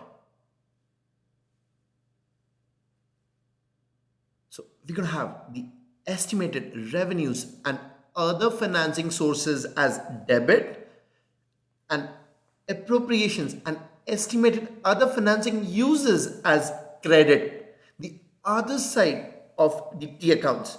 And the plug is to budgetary fund balance unreserved.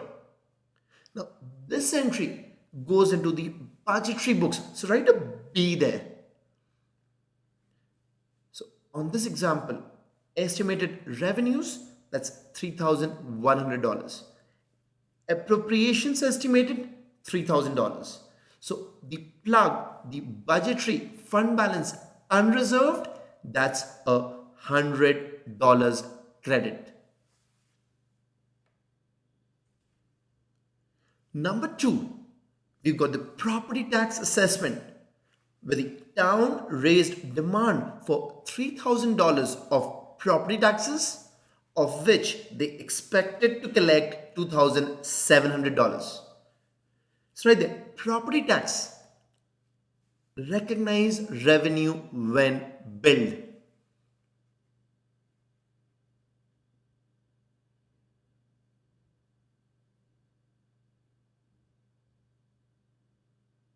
On the left, right, A, because this one goes into the activity books, where we've got property tax receivable of $3,000, but highlight revenues is $2,700, the amount expected to be collected.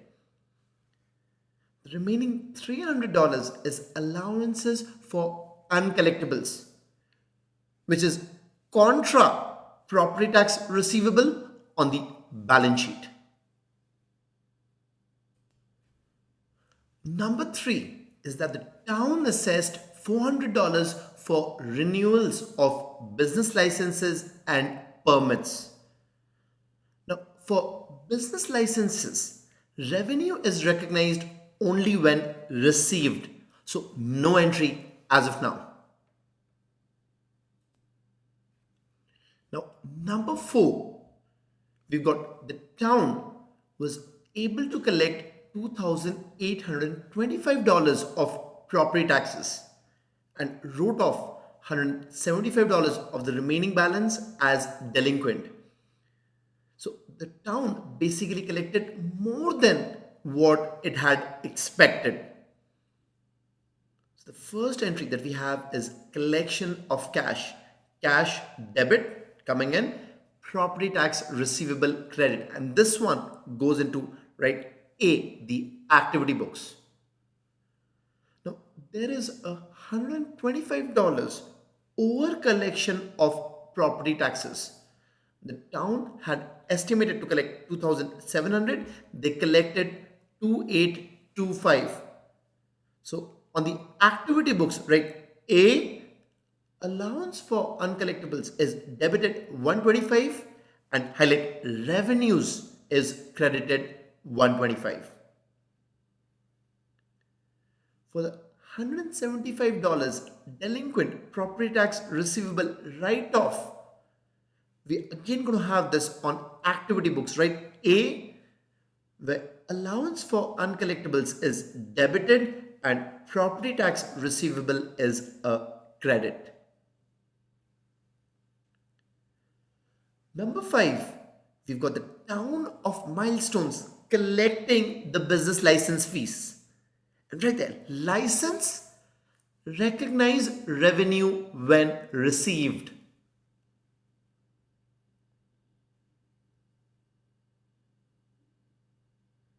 This goes into right A, the activity books, and the credit is to highlight revenues of $500.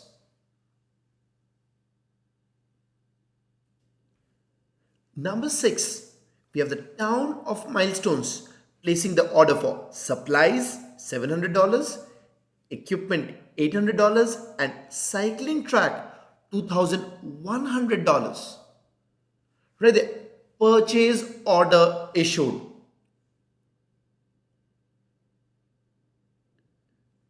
Which is going to be recorded as an encumbrance on the budgetary books. So right there, B.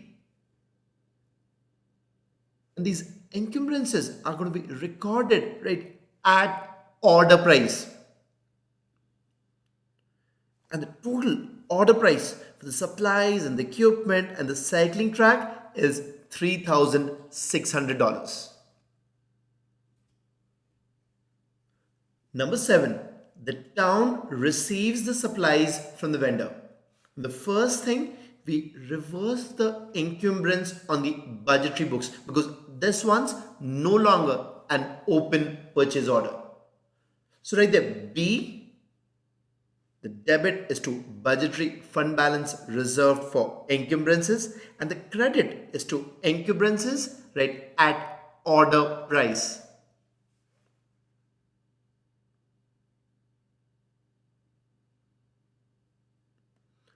Now, for the supplies received, we're going to have a journal entry on the activity books. So, right, A, and here the debit is to highlight expenditures, right, at actual price. And the credit is to vouchers payable. Of course, in this case, the actual price is the same as the order price. The next one, the cycling track is laid. Again, the first thing, let's reverse the encumbrance on the budgetary books. So write B, and for encumbrances, write at order price. So the order price for the cycling track was $2,100. But the actual price was way more. And that's the number we'll have on our activity books. So write A, highlight expenditures and write at actual price of $2,900.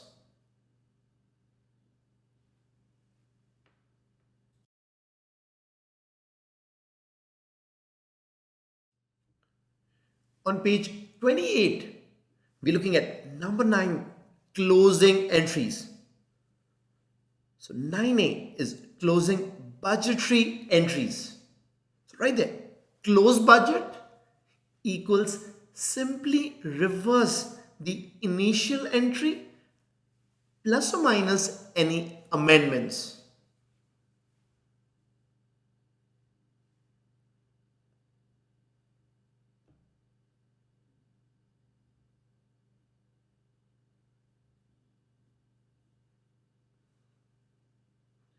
So this is a journal entry on the budgetary books. So write B and notice that this journal entry is exactly the reverse of our initial entry, given the fact that we have no amendments in this illustration. So estimated revenues are credited $3,100 while appropriations are debit $3,000. The plug budgetary fund balance unreserved is now debited $100. 9B is first about closing the activity accounts. So write A there. So revenues for the period have included property taxes of $2,825 and license fees of $500. So that's a total of $3,325. Expenditures for the period has been supplies $700 and the cycling track for $2,900. That leads to a plug, the fund balance unreserved, being debited $275. Then we record the balance of supplies that remains at year end. So right there, purchase method, let's count and capitalize inventory at year end.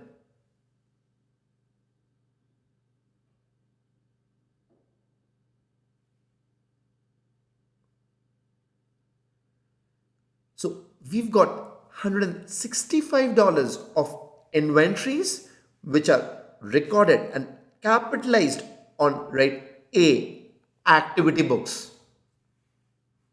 The credit, that's to fund balance reserve. This one's for the inventories. And now it's time to close the encumbrance accounts to close out the open purchase order of $800 for the equipment.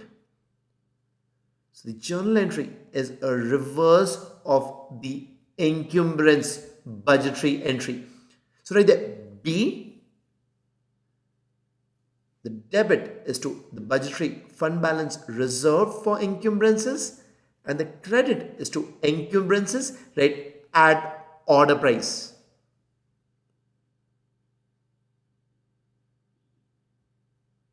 And now on the activity books, right, A, we move $800 from fund balance unreserved to fund balance reserved for encumbrances because there is an open purchase order where the equipment has not been received this period. So draw an arrow from fund balance unreserved to fund balance reserved. So now that we've closed the books for the last year, we've closed the budgetary books, the activity books, closed the encumbrance accounts. Let's look at what's going to happen next year. So next year, first thing, we're going to reset the encumbrances which were closed at the end of the prior year. So right there, B, and then encumbrance is created for the open purchase order that we've got for the equipment at $800. When we closed the encumbrance accounts, we passed an entry in the activity books when we moved fund balance unreserved to fund balance reserved. Now let's reverse this entry as well. So write A and we move back the $800 from fund balance reserved again to unreserved. And as the equipment is received in the following year, next year, the encumbrance in the budgetary books is reversed. So write B, budgetary fund balance reserved for encumbrances is debited and the encumbrance at the order price is a credit. The expenditure is recorded on the activity books, write A at actual price, which is $880. So with this, we've looked at a comprehensive example on modified accrual. We looked at accounting in the budgetary books, we looked at accounting in the activity books, as well as encumbrance accounting.